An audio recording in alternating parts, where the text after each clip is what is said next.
'మహేదార్ vibes' నిజంగానే జనాల్ని మోసం చేసి డబ్బులు దోచుకున్నారా? అసలు ఏం జరిగిందనేది నేను ఒక చిన్న ఎగ్జాంపుల్‌తో సైకలాజికల్‌గా డీకోడ్ చేస్తాను. తప్పా కాదా మీరు డిసైడ్ చేయండి.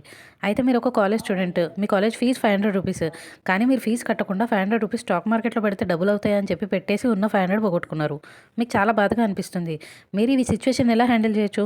మీ పేరెంట్స్‌కి చెప్పి ఇంకో 500 తీసుకోవచ్చు.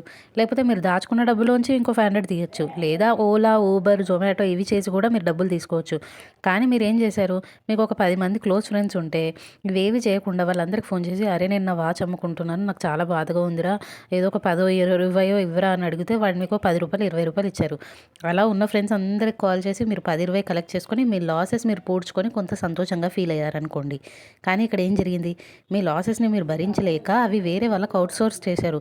మహేదర్ గారికి కూడా చాలా ఛానెల్స్ ఉన్నాయి. 60 లాక్స్ సంపాదించడం పెద్ద విషయం కాదు.